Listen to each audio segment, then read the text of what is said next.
Welcome to another painting tutorial. In this one we're going to look at the goblins from Escape from Goblin Town.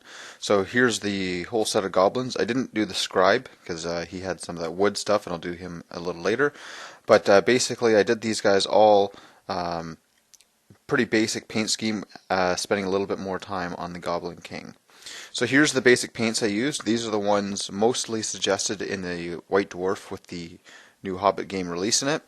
So what I did is I started with these flesh colors here and did a dry brush of the witch flesh there, and then did a bit of a glaze with this bloodletter glaze on any of their boils or sores or anything like that, and then dry brushed it with the Longbeard gray just to get it a little bit brighter. And what that did is it made these red bits red around the edges, but then grayish white on the tops.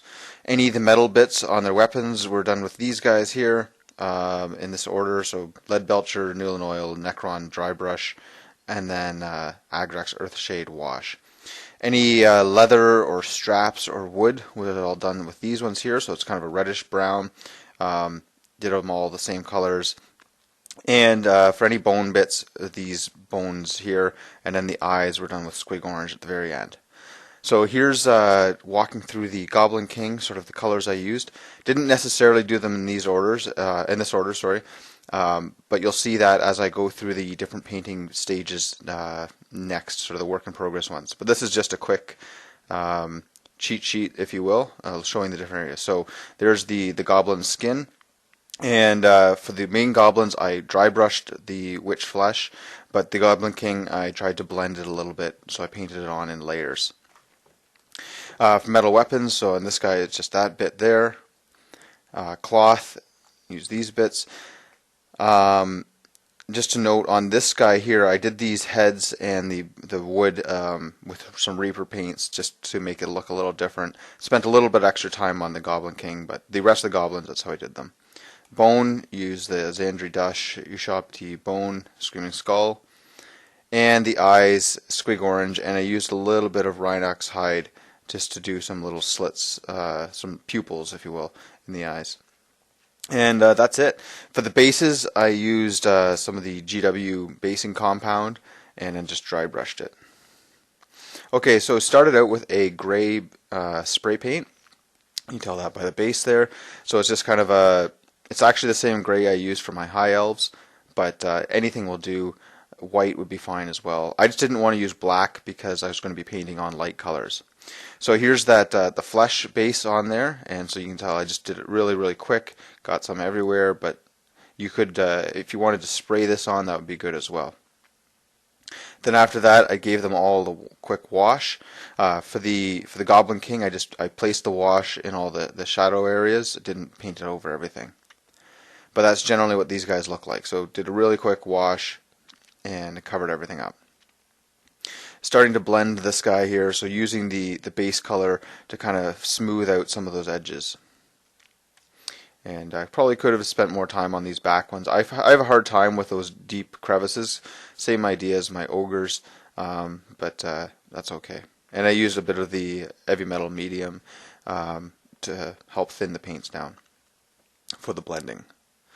Okay, so now I'm using now I'm dry brushing the Paled Witch flesh on everything here, and painting up the highlights on the Goblin King.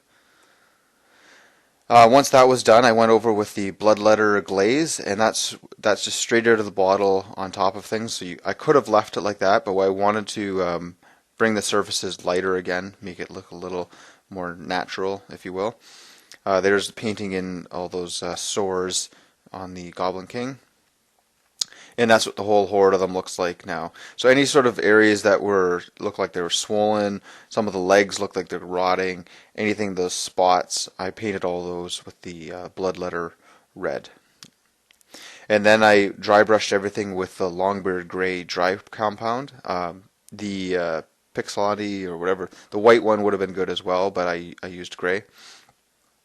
And did some of the highlights on here. So I took that same Longbeard gray, added a little bit of the medium to it to paint it on like a layer, and did some highlights on this guy. Now I'm painting on all of the other base colors, so I've got the Rhinox hide there, I've got the Xandri dust on the bone bits, I've done the base there, and then the edges of it, and now I just got to finish everything up. Also have the base color for the metal. And there's just a bit of a dry brush on the base. I think that was Terminus Stone, which is a nice off-white sort of a color. And here's with the Necron Compound dry brush on the metal bits. So it's after the Newland oil wash. And you can see it there as well. I really like that Necron Compound. It's great. Really nice to use, and saves time with the dry brushing, having it already a really dry sort of a thing. Okay, so now I've got all of the colors highlighted on there. I didn't bother doing these two different colors. Probably could have, but just wanted to have these things done quickly. And you can see there, same idea. So the base color went on everything. The medium tone kind of covered up most of the flat surfaces, and then the highlight was just on the edges. And there you go, all done. So like I said, I spent a bit more time on this guy because he's going to obviously be a focal point. I glued him onto the base with super glue after painting everything. And so the areas that I did a little bit differently, the wood, I used a Reaper wood, shield brown for that. And I also used some zombie skin for those severed heads on there. And just to give it a bit more variation, because he's going to be a centerpiece, I didn't include those paints, because just use whatever you have just to make it a bit different. And yeah, so that's this guy. I'm going to show you around him. Really cool model. Can't wait to see the movie. Haven't seen it yet. I like to avoid the rush at the first weekend that they're open, so I'll have to see that sometime over the Christmas holidays. Next up, I'm going to be doing some of the dwarves, and I think I'm going to try to get out my painting rig and do them sort of a fast-forward, real-time painting. So yeah, there's one of the Goblin Captain. He's really tiny. As you can see, it's about half the size of these guys. Actually, even smaller than a Hobbit, I would say. But a kind of a neat model, lots of details on him. And then there's this guy here with the whip, kind of a dynamic pose onto him. And then I'll just show you some of the other goblins in the set a bit closer up. So some nice detail on the hands of these guys. As you can see, these sores on the legs, I did those all with the red. And the dry brush, that's kind of how it came out. You can see the orange eyes on them. And yeah, I didn't spend a ton of time doing lots of extra details. All the time with these guys was spent painting them all up at once, because I wanted to get this whole batch done, and then I could start focusing on the dwarves and Bilbo and Gandalf. Hope you enjoyed the tutorial. Make sure you subscribe. Check out my other Hobbit tutorials, Warhammer Fantasy, Warhammer 40k, and check my blog in the description below. There's a link there, and you can see all the other stuff I'm working on, some work in progress, and that type of thing. If you have any comments, questions, or otherwise, please feel free to leave them below, and I'll try to get back to you as soon as possible. Hope you enjoyed it. See you next time.